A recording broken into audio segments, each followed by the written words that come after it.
already does here. Very happy to see all of you on the other side of the screen. Today we're progressing to our next block for our 2026 CPU blocks roundup, and my choice fell on Apex 1 from Alphacool. To be honest with you, I even haven't had this block on my list originally, but a lot of you recommended and asked me if I'm going to test it, and I decided why not. I will be adding this block as well to my list. I had this block for over a year in my inventory in the store, and I was under wrong impression, as it turned to be now, that it's just offset version of Core 1.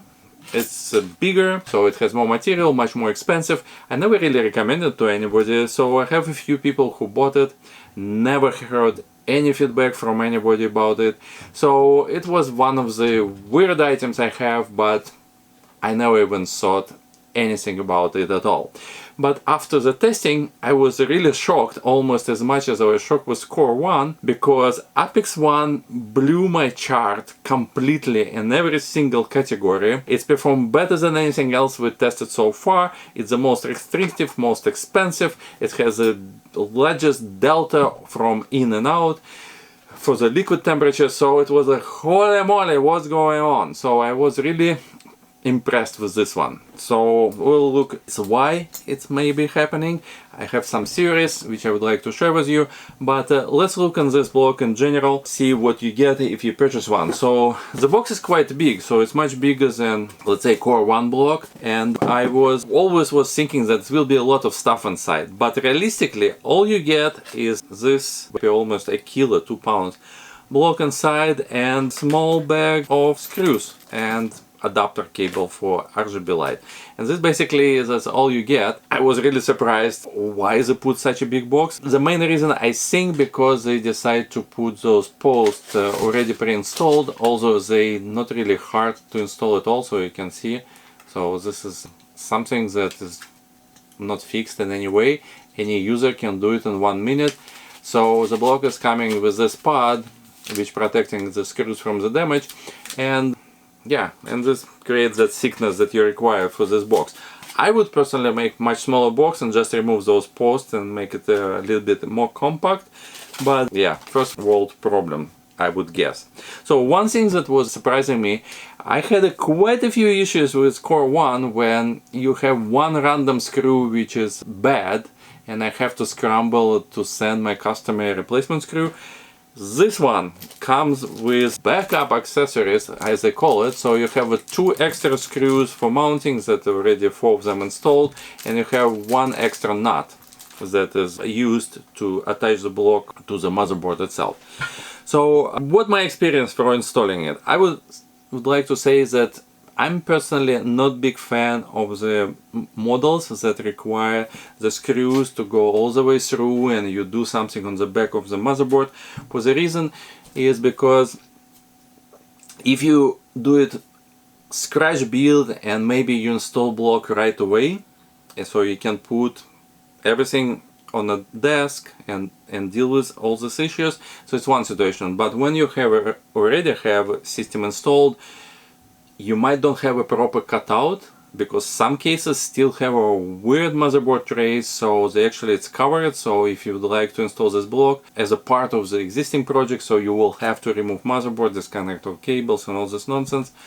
Secondly, then when you work on the behind the motherboard on existing case, it can be awkward. Things can fall down, stuck somewhere in the cables, so it can be a little bit of the pain. So I'm personally not a big fan of this kind of mounting, but I can't say it was specifically difficult, because one thing that Apex 1 sharing with Core 1, that it's no springs whatsoever. You just put the block on, and all you need to do is to install 4 microscopic nuts that are very hard to keep in clumsy hands like mine.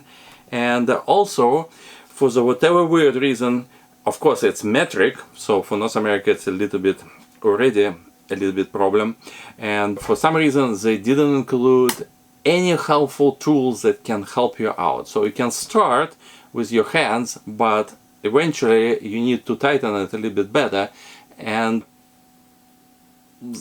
there are not much metric tools available in Canada and US, and I was lucky that I have this little thing from Macro Computers that I already had in stock and helped me a lot. But I can imagine that anybody who buy it here, they probably will be scrambled to find out how to tighten the screws at the end of the installation, or go around and use some pliers. That can be really awkward experience. So I'm pretty sure this tool is like 50 cents or $1 if you order it in large quantities, most likely from China, and I think the Alphacool has no problem with this doing so. So to add this little item to the package would be a really wonderful way of thoughts, especially because Alphacool was thinking about such stuff as provide you spare parts, so they try to be nice in terms of the care about the end user. For some reason they didn't provide the essential piece of hardware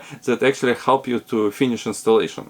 So tightening the screws, you just do it to the very end until you can't do it any longer. Obviously you don't want to go nuts and break everything, but essentially you just tighten the screws in a typical cross manner fashion. When you feel they reach the end, that's it. So mounting was exceptional. When I removed the block, both times I did mounting twice, the spreading of thermal paste was the best out of everything we tested so far, or I tested before. So it was like really smooth. So the level of mounting was amazing, and especially that kind of crazy that you don't have any springs, nothing that can compensate for things. So the precision of manufacturing with this block is just very good. So second time I'm surprised. I was always still surprised that Core 1 can mount so well and perform so well without any springs. This one is basically the same type of idea, I would say, not same design, and it mounts exceptionally well, which is absolutely blows my mind. Still to this day, speaking about Core 1 at least. So I put it on, tested it, and it's performed so much better than anything else that I was like, holy moly, what's going on? I must be really lucky to mount this perfectly. So I mounted it just one more time just for the fun of it, and get basically the same identical result. So mount was very consistent, which is nice. So the question is, how the hell they manage it? First of all, I already tested offset kits. I didn't make a video about it, but I can tell you that offset kits do work. So if you blow the liquid straight on a die, it's actually yield additional benefits and lower temperature. So this block is already made in such way, unlike the Core 1, when you actually inlet in the middle, so the coldest part in the middle, which is off the die. This one is blows exactly on the die, and this yields perfect result. Also, the internal construction of the block is kind of complicated, let's say. I think it's probably the most complicated block that I ever seen, because if you look even visually, I'm not going to disassemble it, I just will use some help that I gathered from internet, because other people already did those things. So we have a cold plate, you can see 6 screws, so typical thing, which attached to another huge piece of metal, which is another cold plate. Then you have a piece of plastic, and then you have aluminum cover on top. So it's like multiple layers, and this big thickness. So we have like ½ inch, I don't know, like 1.5 centimeters of the space. So this thickness allows you to have a lot of stuff going on inside. And if we look in, so we'll see the jet plate, which is very similar to Core 1, and I actually always assume that it's identical, but no, it's actually slightly different. It has a different fins, and also in the middle you have additional like carving that allows a little bit space for liquid to go in different directions when liquid goes in. Also the injection mechanism, so to speak, it also reminds me of the blocks that I already discussed in my previous video with AK Velocity 3, when we have this plastic kind of container thing inside that you liquid coming in, and you have like a little space for liquid to distribute evenly. And I theorized that this may be made on purpose and maybe it helps with flow rate, going in a better way for temperatures. It's my speculation, but I see now a second block that has this container device where the liquid is going into the fins. It's second vendor so far that also utilize this kind of technique. So it's, again, no proof here, but it's my speculation why this block is working so well. Is first of all, it's centered properly, and second, it has intricate type of the mechanism inside. On a negative side for this complicated design, I think that if you ever will have to need to disassemble it, that it probably will be a lot of work, because what's going on inside is, first of all, it's a bunch of screws, which is not difficult on its own, but there's a number of layers of items that stuck on each other, and you have some O-rings there as well. So it could be a little bit complicated if your rings will go out of place to make sure that they're in place.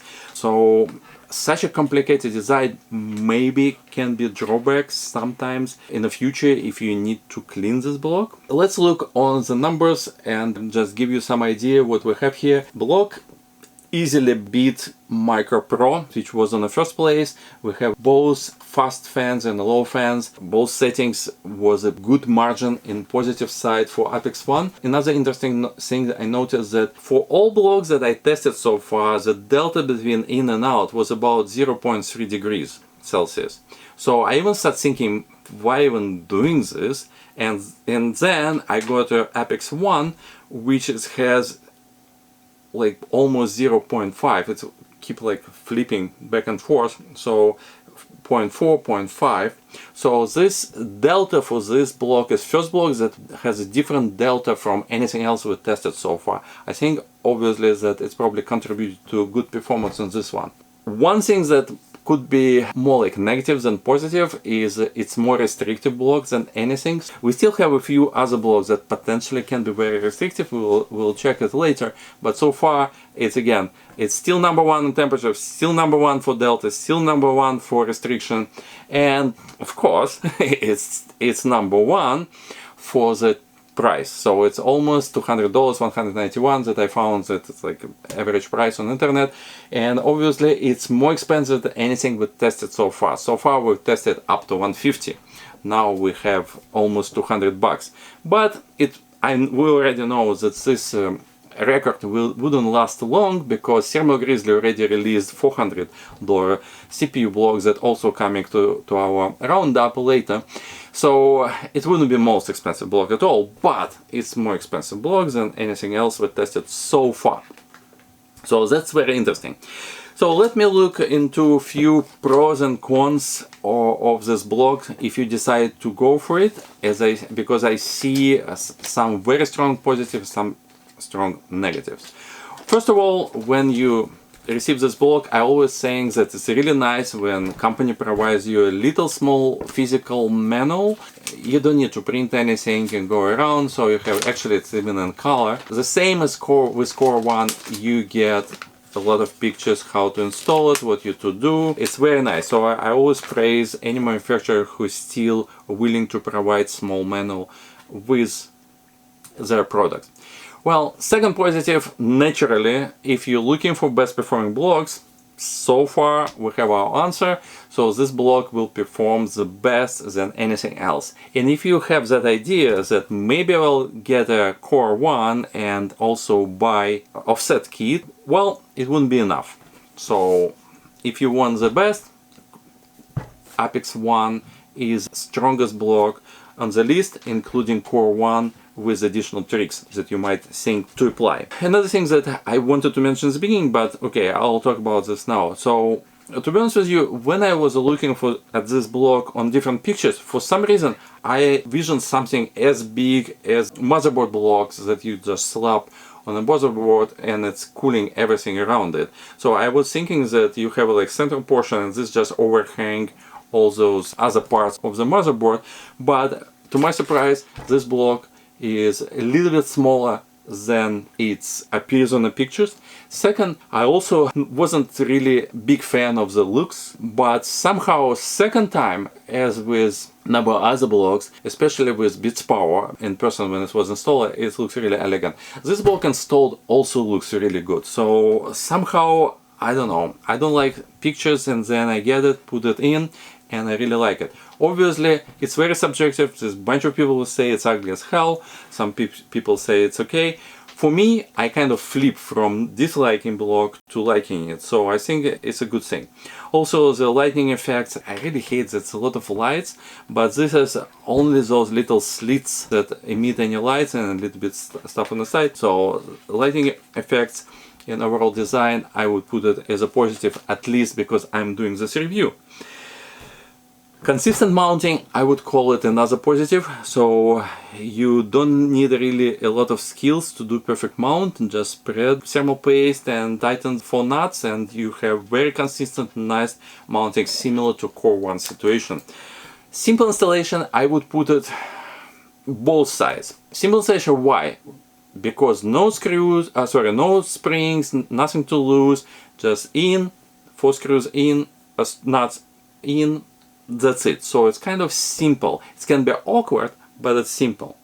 And also the fact that spares included is totally awesome. Speaking about the cons still there, despite its best performing block, and I'm very excited about it. So my cons is still, it's only one platform, so it's specifically done for AM5, performs best that you can get, but that's it. So if you ever would like to move to Intel or anything like this, that's it, forget about it. So this is a single platform type only. Another thing that it's kind of, again, first world problem, but Alphacool continue, both for Core 1 and Apex 1, they continue to go the stupid proprietary type of the connector for LEDs, like, just come on guys, nobody using your ecosystem for this GST, whatever this called. So they give you adapter cable, but it's just extra stuff that you don't really need. I would just give up at this point, and for all manufacturers, let's just standardize a standard 3-pin connector for LEDs, and its life will be so much easier for everybody in terms of connectivity or extension cables and stuff like this. Another negative, I put it as a educated guess negative, because we don't know for sure, because I haven't actually ventured into disassembling this block, but I think that because there's so much going on, it could be a little bit more difficult to disassemble and assemble this block for maintenance purposes, comparing with, let's say, a lot of other blocks that is just 4 screws, okay, 6 screws in Core 1 and just bam, you're done. Here you'll have to deal with a lot of moving parts, so potentially for maintenance, if you ever need to, it could be a little bit difficult for some people, or maybe for all people, who knows. Not providing tools for those nuts is nuts, that's all I say. Hard installation, again, it's easy installation, but hard installation if it's already in place. So it can be, I wouldn't call it, actually hard may be the wrong word here, it could be a little bit awkward. So it can be cons in certain situations or difficult in some situations. And of course it's a not cheap block, so $200 comparing to everything else. So if you're not performance oriented person, you might find a similar performing block and you lose a few degrees, but you save as much as, let's say, $100, because if you go LT with a simplified design, Core 1 LT, I mean, with simplified design with only $90 and this $190, so yeah, few degrees down, but it's $100 cheaper. So that's all my list. I hope you enjoyed this video. I personally highly recommend this block to anybody who looking for top performing blocks, pending testing a couple other blocks that coming in, but this should be on top of your list if you're a performance-oriented person for M5. Thanks so much for watching this video. I will be coming back with the Core 1 LT and offset blocks, and then I continue with my tests for the rest of the blocks on the list. See you soon.